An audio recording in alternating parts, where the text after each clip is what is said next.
আমার আজকের এই ভিডিওটি যেখান থেকে দেখছেন সকলকে জানাই আমার ব্যক্তিগত পক্ষ থেকে সালাম। আসসালামু আলাইকুম। আসলে কিছু কথা না বললেই নয়, কিছু কথা যে আপনাদের সকলের সাথে শেয়ার করার জন্য আজকের এই ভিডিওটি। আমরা যারা সরকারি চাকরি করি, দীর্ঘদিন বছর যাবৎ আমরা আহ, আমাদের সংশ্লিষ্ট মন্ত্রণালয় সংশ্লিষ্ট ডিপার্টমেন্টের জন্য আমরা কম হোক বেশ হোক সংগ্রাম দিয়ে আসছি, অদ্যবধি দিয়ে যাচ্ছি। দেশের প্রেক্ষাপট প্রায় পরিবর্তন হচ্ছে, অনেকে অনেক কিছু হচ্ছে, অনেকের অনেক উন্নতি হচ্ছে, অনেক কিছু হচ্ছে। শুধু উন্নতি হচ্ছে না, আমাদের আমরা যারা সরকারি চাকরিজীবী আছি, আমরা যারা সরকারি কর্মচারী আছি, আমাদের আমাদের ভাগ্যের কোনো উন্নতি নেই। কেননা আমাদেরকে নিয়ে সঠিক বিবেচনাটা করার মতো যোগ্য ব্যক্তিটা হয়তো এখনো তাই জন্মগ্রহণ করে নাই। নয়তো আমরা যারা সরকারি কর্মচারী, আমরা যারা বিভিন্ন এই যে দপ্তর অধিদপ্তরে চাকরি করি, কর্মরত আছি, আমাদের ভাগ্য কেন এত খারাপ হবে? কেন আমাদেরকে প্রতিনিয়ত প্রতিবারই মূলে ঝুলিয়ে ঝুলিয়ে আমাদেরকে রাখা হবে?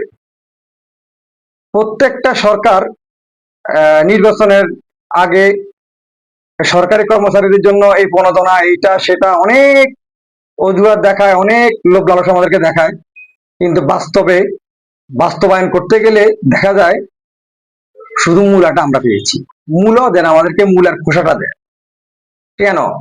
আমরা কি এই দেশের নাগরিক না? আমরা কি এই যে বাংলাদেশে জন্মগ্রহণ করি নাই? আমরা কি অন্য কোনো রাষ্ট্র থেকে আসছি? আমাদের কি অধিকার নাই? আমাদের কি অধিকার নাই অন্য 10 জনের মতো খেয়ে পড়ে বেঁচে থাকার? নবম জাতীয় পে স্কেল বাস্তবায়নের জন্য বর্তমান সরকার ক্ষমতা আসার পর থেকেই অনেক রকম আমাদের সোশ্যাল মিডিয়ার মাধ্যমে, বিভিন্ন নিউজ চ্যানেলের মাধ্যমে শুনতেছি, দেখতেছি যে সরকারি কর্মচারীদের জন্য বড় সুখবর, বড় সুখবর। সুখবরটা কই? আমাদের সরকারি কর্মচারীদের জন্য যে বড় সুখবর, সুখবরটা কি অ্যাকচুয়ালি আমার সেটা জানার খুব আগ্রহ। এই সুখবরটা বাস্তবায়ন কখন হলো?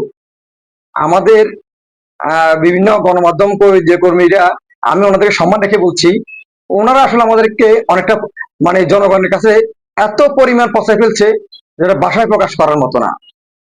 ওনারা তিলকে তাল বানায়, ওনারা প্রতিনিয়ত আমাদেরকে নিয়ে এমন এমন নিউজ করে যেটা আসলে বাস্তবে মানে টোটালি কিছু হয় নাই। বাস্তবে সেটা দেখাই যায় না, কিন্তু নিউজে ফাটাই ফেলে। আমাদেরকে নিয়ে নিউজ করে, আমাদের জন্য বড় সুখবর, এদিক দিয়ে কি করে বাজারে দ্রব্যমূল্যের দাম, মূল্যের দাম বৃদ্ধি পায়। কিন্তু বড় সুখবর তো আমরা দেখি না। শুধু আমরা সুখবরটা দেখি কোথায়? সোশ্যাল মিডিয়াতে, আমাদের গণমাধ্যম মাধ্যম কর্মীদের মুখে। আর কোথাও কিন্তু আমাদের এই বড় সুখবরটা আমরা দেখি না, দেখতে পাই না। আমরা সরকারি কর্মচারীরা, আমরা যারা সরকারি চাকরি করি, আমরা খুবই অবহেলিত। আমরা যদি অবহেলিত নাই হইতাম, তাহলে এই যে নবম জাতীয় পে স্কেল বাস্তবায়নের জন্য আজকে আমাদেরকে মাঠে মাঠে রাস্তা রাস্তাতে কেন আমাদেরকে আন্দোলন কর্মসূচি নিয়ে দৌড়াতে হচ্ছে? কেন আমাদেরকে মানববন্ধন করতে হচ্ছে? কেন আমাদেরকে বিভিন্ন দপ্তরে দপ্তরে বিভিন্ন ওই যে উচ্চপদস্থ কর্মকর্তাদের দুয়ারে দুয়ারে হাঁটতে হচ্ছে? কেন?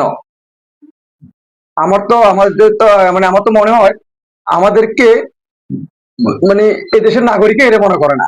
আমাদের ঊর্ধ্বতন কর্তৃপক্ষ যারা আছেন বা আমাদের উপরে মহলা যারা আছেন, ওনারা আমাদেরকে দেশের নাগরিক মনে করে না। যে আমাদেরকে দেশের নাগরিক মনে করতো বা আমাদেরকে মানুষ মনে করতো, অ্যাটলিস্ট একটা মানুষে, একটা পরিবারে কতজন সদস্য সংখ্যা থাকে এবং কি তাদের ভরণ পোষণ, তাদের এই যে আপনার যাবত মানে খরচ বাবদ কত টাকা, একটা পরিবারের খরচ বাবদ কত টাকা যেতে পারে, ওনাদের নিশ্চয় ধারণা থাকতো। সেই ধারণা অনুযায়ী আমাদের বেতন বৃদ্ধি হতো, সেই ধারণা অনুযায়ী আমাদেরকে বেতন দেওয়া হতো।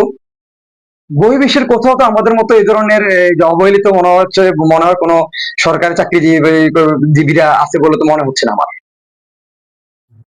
আমার তো মনে হচ্ছে না। আমরা যে পরিমাণ বেতন পাই, এই পরিমাণ বেতন দিয়ে আমাদের উপরে মহলে যে যারা বসে আছেন, ওনাদের বাসার যে সুইপারটা আরো যে বেতন আরো বেশি। ওনাদের বাসার সুইপারটা পর্যন্ত মানে তার জীবিকা যে আপনার জীবিকা নির্ধারণ করতে পারবে না।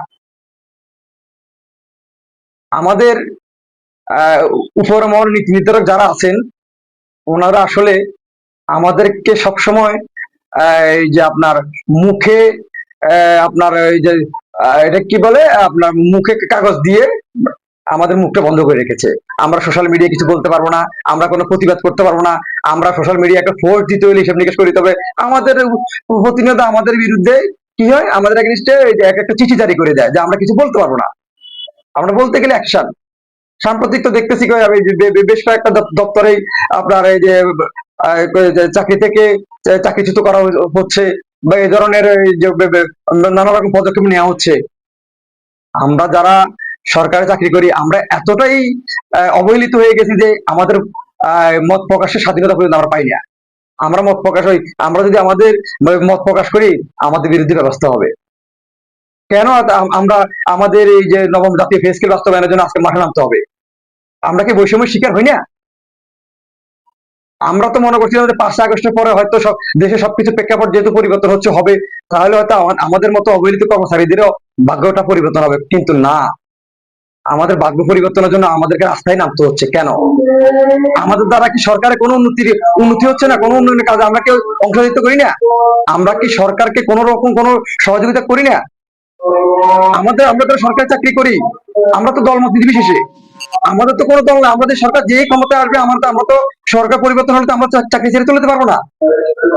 আমরা সরকার যেই আসুক আমরা সেই সরকারের সাথে কাজ করতে হবে। তাহলে আমাদেরকে নিয়ে তো তালবাহানা এত এই যে এত নোংরামি করা উচিত হচ্ছে না। মানে এটা আমাদের সাথে অন্যায় করা হচ্ছে। আমাদের এই যে প্রধান উপদেষ্টা মহোদয়ের কাছে আমাদের এই যে সকল কর্মচারীর পক্ষ থেকে আমার একটাই দাবি, আপনি আপনি একটা অন্তত টিম গঠন করে সরকারি কর্মচারীদের বাড়ি বাড়ি গিয়ে খোঁজ খবর নিয়ে দেখেন কি পরিমাণ সরকারি কর্মচারীরা ঋণে জর্জরিত, কি পরিমাণ কষ্ট তারা দিন কাটায়। তারপর অন্তত আপনি সিদ্ধান্ত নেন। কারণ আমাদের মনে হচ্ছে আমাদেরকে হয়তো আমাদেরকে আমাদের বেতন বৃদ্ধি হইলে বা আমাদেরকে পে স্কেল বাস্তবায়ন করলে হয়তো দেশের অনেক বড় ক্ষতি হয়ে যাবে, এটাই মনে হচ্ছে। না হয় আমরা এই দেশের নাগরিক না, আমরা এই দেশে বসবাস করি না, আমরা এই দেশে জন্মগ্রহণ করি না, আমরা অবহেলিত থাকবো। আমাদেরকে নিয়ে যদি বিন্দু পরিমাণও যদি আপনাদের যে চিন্তা থাকে, আমাদের জন্য যদি আপনাদের মানে মনে একটু জায়গা থাকে, একটু ভালোভাবে চিন্তা করে মানে আমাদের জন্য সিদ্ধান্ত নেন, ভালো কিছু সিদ্ধান্ত নেন। আপনার পে স্কেল বাস্তবায়ন করলে যে আমাদের আহামরি একটা বেতন বৃদ্ধি পাবে, আমরা মানে আহামরি ভাবে চলতে পারবো, সেটাও না, সেটাও না। আমরা আমাদের তো চাহিদা তেমন একটা কিছু না, আমাদের চাহিদা দুবেলা দুমুঠো ভাত ঠিক মতো খেতে পারলে বা আমাদের পরিবার পরিজনদের বা আমাদের বাচ্চা কাচ্চাদের সবাইকে নিয়ে একটু হাসি খুশি জীবন যাপন করতে চাচ্ছি। আমরা তো বেশি কিছু চাচ্ছি না, আমাদের তো আপনাদের কাছে আহামরি কিছু একটা চাহিদা নাই। আমাদের সুন্দর করে অন্য 10 জনের মতো সুন্দরভাবে জীবন যাপন করাটাই তো আমাদের চাহিদা। আমাদের নীতি নির্ধারকদের হয়তো ধারণা নাই আমরা যে টাকা বেতন পাই আমাদের থেকে ডাবল টাকা একটা সিএনজি ড্রাইভার মাসে ইনকাম করে। এটা আমাদের বলতে লজ্জা লাগে, আমরা সরকারি চাকরি করি আমরা বলতে পারি না। আমাদের বলতে গিয়ে বাধা, শুনতে গিয়ে বাধা, আমাদের তো মত প্রকাশের স্বাধীনতাই নেই। সরকার যেই আসুক আমাদের মত প্রকাশের স্বাধীনতার উপর একটা চিঠি মেরে দেয়। আর আমাদের মিডিয়ার বাইরে আছেন ওনারা আমাদেরকে নিয়ে কয়েকদিন পর পরে সুখবর এই খবর সে খবর দিয়ে দিয়ে এমন নিউজ তৈরি করেন আমরা সমাজে মানে কারোর কাছে মুখ দেখাতে পারি না। সবাই আমাদেরকে নিয়ে বলে লাখ টাকা কামাচ্ছি, 20 টাকা কামাচ্ছি, 1000 টাকা কামাচ্ছি, তারপরে সাবস্ক্রাইব করতেছি। আসলে কি আমাদেরকে নিয়ে যেসব নিউজ গুলো বৃদ্ধি পাচ্ছে এই পাতে তারা কি বাস্তবতা জানে? তারা তো বাস্তবতা জানে না, তারা নিউজ দেখে শান্ত মনে করেন আমাদেরকে নিয়ে বিচার বিশ্লেষণ করা শুরু করে। গণমাধ্যম কর্মীদের বাইদের উদ্দেশ্যে একটা জিনিসে বলবো, আমাদেরকে নিয়ে যদি লিখতে মন চায় বাস্তব চিত্রটা লিখুন, আমাদেরকে নিয়ে আমাদের যে পারিবারিক বাস্তব চিত্রটা তুলে ধরুন। আমরা কি পরিমাণ কষ্টে দিন কাটাই, আমরা কিভাবে দিন কাটাই, আমরা কিভাবে এই যে আপনার সমাজে বসবাস করছি সেই চিত্রটা তুলে ধরুন। আমাদেরকে নিয়ে এমন কোনো নিউজ করবেন না যে নিউজের কারণে আমরা সব ওই যে চায়ের দোকানে বসে ওই মানে আড্ডা দেওয়ার মতো মুখ থাকে না, পকেটে থাকে না আমাদের 2 টাকা, কিন্তু আমরা ওই যে ওখানে যাওয়ার পরে ওই যে আমাদের আশেপাশে মানুষজনরা আমাদেরকে মন্তব্য করে লাখ টাকা কামাইছে, 1000 টাকা 1 লাখ টাকা বেতন পাই, এই পাই সেই পাই, কিন্তু কোথায় সেটা কোথায়? আমাদের কষ্টটা আমাদের ভিতরে আছে, আমাদের কষ্টটা উপলব্ধি করার চেষ্টা করুন। গণমাধ্যম কর্মীদের ভাইদের প্রতি আমার আকুল আবেদন, আপনাদের যদি আমাদেরকে নিয়ে কোনো নিউজ করার যদি মন মানুষের থাকে, সঠিক যৌক্তিক সত্য নিউজটা করুন। দরকার প্রয়োজনে আপনারা নিজেরা অনুসন্ধান করে তারপরে নিউজ করুন। আমরা কিভাবে দিন কাটাচ্ছি, আমরা কিভাবে দিন পার করতেছি। আমরা যারা সরকারি চাকরিজীবী আছে, মুষ্টিমেয় কয়েকটা লোক হয়তো ভালো থাকতে পারে, সবাই আমরা ভালো নাই। আমি আমাদের দেশের বর্তমান যে সরকারের বিভিন্ন মন্ত্রণালয়ের দায়িত্বপ্রাপ্ত উপদেষ্টাগণের দৃষ্টি আকর্ষণ করবো। ওনাদের কাছে আমি অনুরোধ জানাবো, আমরা করজোর অনুরোধ করবো, নবম পে স্কেল বাস্তবায়ন করে অন্তত আমাদেরকে কিছুটা হলে রক্ষা করুন, কিছুটা হলে রক্ষা করুন। আজকে আমরা কোন পর্যায়ে গেলে রাস্তা নেমে গেছিলাম, আমরা রাস্তা নেমে আসছি কোথায়, কোন পর্যায়ে গেলে আমরা খেতে পারতেছি ঠিক মতো। আমাদের 10 টাকা বেতন বৃদ্ধি হলে বাজারে মূল্য বৃদ্ধি পাবে 20 টাকা।